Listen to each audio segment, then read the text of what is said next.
¿Qué pasa cuando todos en una sala ya decidieron quién va a ganar antes de que empiece el juego? ¿Qué pasa cuando el hombre que supuestamente no tiene ninguna oportunidad abre la boca y en segundos cambia todo lo que parecía inevitable? La historia que estás a punto de escuchar trata sobre un abogado al que nadie tomaba en serio, sobre un caso que parecía perdido desde el primer día y sobre el momento exacto en que una sola pregunta, dicha en el momento correcto, hizo que todo lo que el otro lado había construido durante meses se derrumbara en silencio. Marcos Alencar tenía 37 años y una reputación que en los círculos jurídicos de Belém do Pará se resumía en una expresión que había escuchado más de una vez sin que nadie se molestara en susurrarla. Decían que era buena persona. En el mundo de los abogados, ser buena persona sin ningún adjetivo adicional era casi un insulto disfrazado de elogio. Significaba que era inofensivo, predecible, el tipo de abogado que hacía su trabajo sin causar problemas ni ganar batallas importantes. Marcos lo sabía, no porque fuera ingenuo, sino porque había aprendido a leer el ambiente de una sala con la misma precisión con que leía un expediente. Sabía cuándo lo subestimaban. Lo había sabido desde la primera vez que entró a un tribunal con su título recién enmarcado, y un juez lo había mirado con la expresión de quien mira a alguien que todavía no entiende cómo funciona el mundo real. Esa mirada la había visto cientos de veces desde entonces. Ya no lo perturbaba. De hecho, con el tiempo había aprendido a usarla, porque hay una ventaja específica en que nadie te tome en serio. La ventaja es que nadie se prepara para ti. Marcos vivía solo en un apartamento de 2 habitaciones cerca del mercado Veropeso, donde el olor a río y a especias entraba por la ventana cada mañana. Su oficina quedaba a 15 minutos caminando, en un edificio compartido con una contadora y un dentista. No tenía secretaria. Atendía el teléfono él mismo, preparaba su propio café y a veces comía el almuerzo sentado en su escritorio, leyendo el expediente del caso en que estaba trabajando. Era una vida simple y ordenada, que a él le parecía exactamente suficiente. El caso que cambiaría todo llegó un viernes por la tarde, cuando ya estaba pensando en cerrar la oficina. Una mujer joven llamada Isabela entró sin cita previa con una carpeta apretada contra el pecho y la expresión de quien ha estado corriendo todo el día y finalmente encontró un lugar donde parar. Tenía 29 años, trabajaba como profesora en una escuela municipal y hablaba rápido, mezclando los detalles en un orden que Marcos tuvo que reorganizar mentalmente mientras escuchaba. La historia era esta. El hermano de Isabela, un hombre llamado Cauã de 31 años, había sido detenido 3 semanas antes, acusado de haber agredido físicamente a un empresario llamado Silvio Parente durante una discusión en un estacionamiento. Silvio Parente era socio de una empresa de logística mediana, pero con conexiones sólidas en la Cámara de Comercio local y en varios despachos municipales. Tenía abogados, tenía contactos y tenía, según Isabela, la determinación de que Cauã pagara el precio máximo por lo que según él había ocurrido esa noche. El problema era que Cauã decía que no había agredido a nadie. Decía que había sido al revés, que Parente lo había provocado, que había habido empujones pero que él no había golpeado a nadie con la intención que la acusación describía. Había un testigo que la fiscalía presentaba como presencial de la agresión, y había un informe médico que documentaba las lesiones de Parente. Cauã había tenido un abogado de oficio en la audiencia inicial que había hablado durante 4 minutos y había solicitado un plazo para preparar la defensa. El plazo se había vencido y el abogado de oficio había presentado un escrito genérico que no cuestionaba ninguna de las pruebas de la acusación.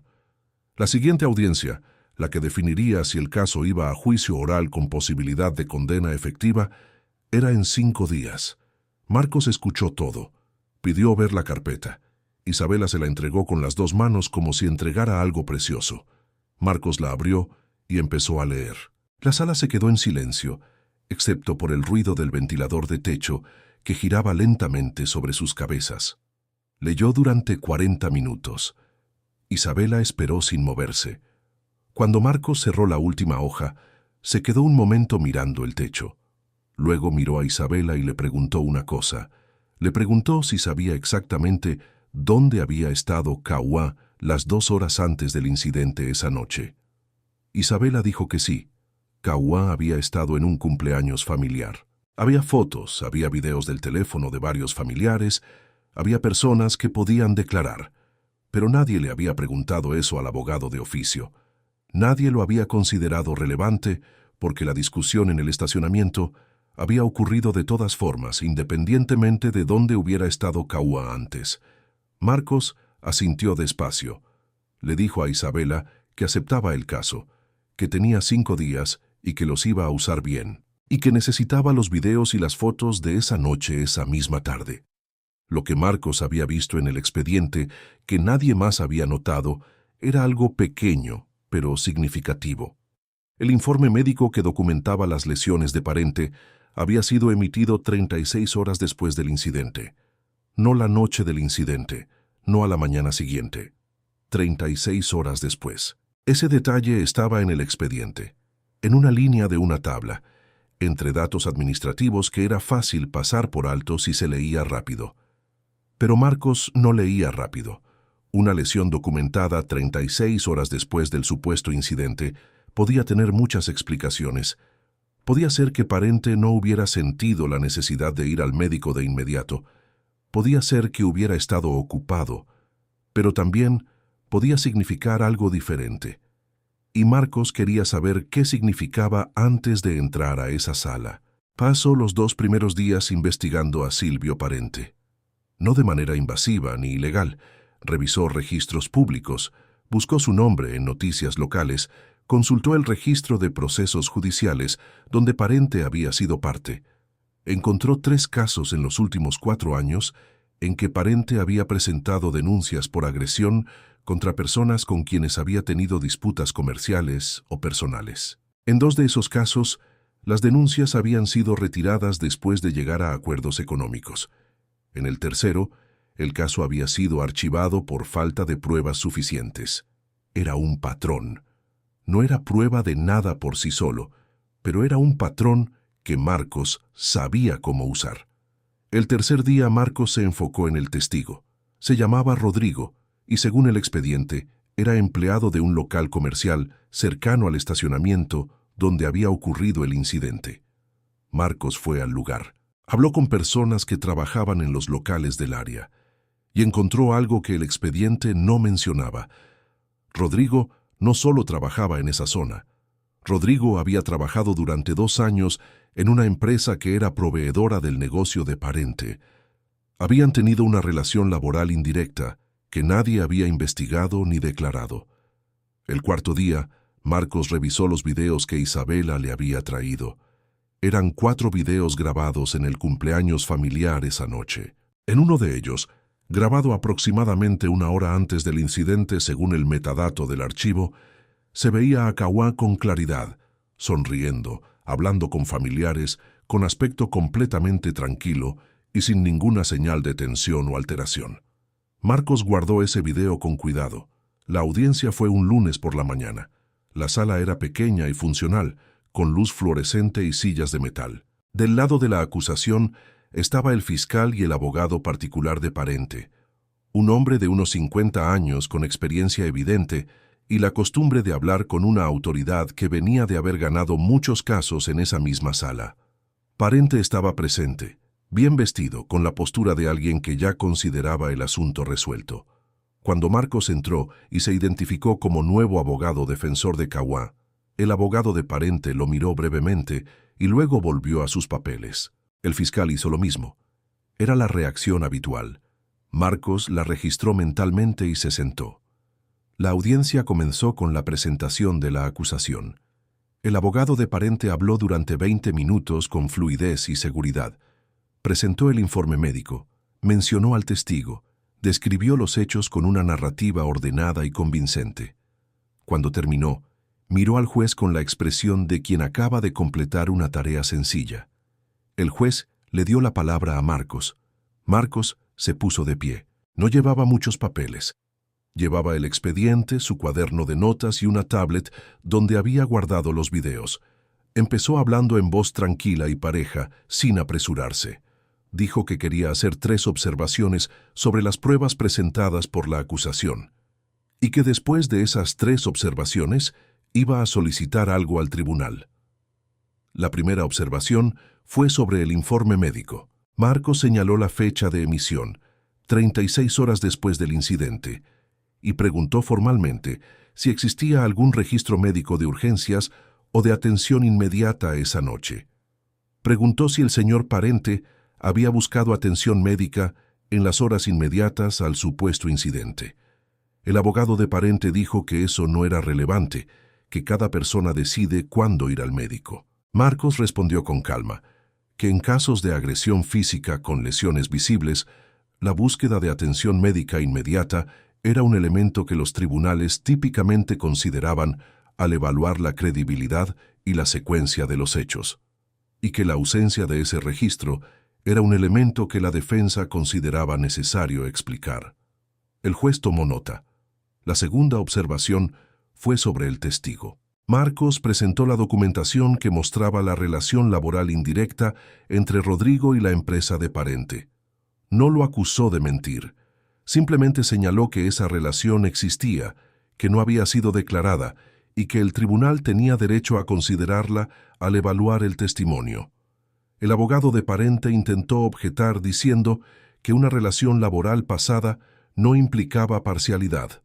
Marcos estuvo de acuerdo.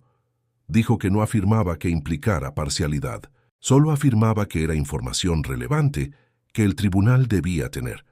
El juez volvió a tomar nota. Hasta ese momento la sala había escuchado con la atención de quien sigue un argumento competente, pero no extraordinario. Lo que vino después fue diferente. Marcos tomó la tablet y le pidió al juez autorización para reproducir un video como prueba de la defensa. El juez la concedió. Marcos reprodujo el video del cumpleaños. Mostró a Cauã tranquilo, sonriente, sin ninguna señal de tensión, 1 hora antes del incidente. Luego pausó el video y dijo una sola cosa. Dijo que la acusación describía a su cliente como alguien que esa noche había actuado con violencia deliberada y con una agresividad que había causado lesiones documentadas, y que ese video, grabado 1 hora antes, mostraba a un hombre en un estado emocional que era difícil de reconciliar con esa descripción. Luego miró directamente al abogado de Parente y le hizo una pregunta que no iba dirigida a él, sino al expediente completo. Preguntó si la acusación podía explicar, con la misma precisión con que había documentado las lesiones de su cliente, qué había ocurrido exactamente en ese estacionamiento que transformó al hombre del video en el agresor que describía la denuncia. Y si esa explicación era compatible con el hecho de que las lesiones no fueron documentadas médicamente hasta 36 horas después. La sala quedó en silencio. No fue un silencio dramático ni largo. Fue el silencio específico de cuando una pregunta no tiene respuesta inmediata, y todos en la sala lo saben al mismo tiempo. El abogado de Parente miró sus papeles. El fiscal miró al abogado de Parente. Parente miró al frente con una expresión que había cambiado de la certeza tranquila de antes a algo más difícil de nombrar. El juez pidió que ambas partes presentaran alegatos escritos complementarios en el plazo de 10 días y suspendió la audiencia. Pero antes de cerrar la sesión, dijo algo que Marcos recordaría durante mucho tiempo. Dijo que las observaciones de la defensa sobre la cronología médica y la relación del testigo eran elementos que el tribunal consideraba suficientemente relevantes para requerir una respuesta formal antes de continuar. 2 semanas después, la acusación presentó sus alegatos. Eran extensos, pero no respondían con claridad las preguntas que Marcos había planteado. El caso fue derivado a una instancia de revisión preliminar. Durante esa revisión, el fiscal a cargo solicitó una pericia médica independiente para determinar la cronología probable de las lesiones documentadas. La pericia concluyó que las lesiones eran consistentes con un origen que podía ser anterior al incidente o producido por causas distintas a una agresión directa de la intensidad descrita. El caso contra Cauã fue archivado 3 semanas después por insuficiencia de pruebas. Isabela llamó a Marcos cuando recibió la noticia. Lloraba y hablaba al mismo tiempo, y Marcos tuvo que pedirle que repitiera lo que decía. Cuando finalmente entendió, simplemente le dijo que se alegraba. No dijo nada más porque no hacía falta. Hay momentos en un tribunal que parecen definidos antes de comenzar, momentos donde el peso de un lado es tan evidente que todos en la sala, incluyendo a veces el propio defensor, asumen que el resultado ya está escrito. En esos momentos, la mayoría de la gente hace lo que parece razonable, acepta lo inevitable y busca el mejor acuerdo posible dentro de lo que parece posible. Pero de vez en cuando, alguien lee el expediente con más calma que todos los demás. Alguien encuentra la línea que nadie leyó, hace la pregunta que nadie hizo y en segundos cambia lo que parecía imposible de cambiar. Marcos Alencar era ese alguien, no porque fuera el más brillante ni el más poderoso, sino porque leía despacio, preguntaba con precisión y nunca asumió que algo no importaba antes de entenderlo completamente. Y eso, en el momento correcto, fue exactamente suficiente. Cuéntanos en los comentarios, ¿conoces a alguien como Marcos? Alguien que fue ignorado, subestimado y que un día demostró al mundo de lo que era capaz. Escribe su historia aquí abajo. Queremos leerla. Y si esta historia te tocó el corazón, dale like ahora mismo. Ese pequeño gesto nos ayuda a seguir trayendo historias como esta todos los días. Suscríbete al canal si aún no lo has hecho, porque mañana habrá otra historia que no vas a querer perderte. Comparte este video con alguien que necesite escuchar hoy que nunca es tarde para probar su valor. Hasta la próxima historia.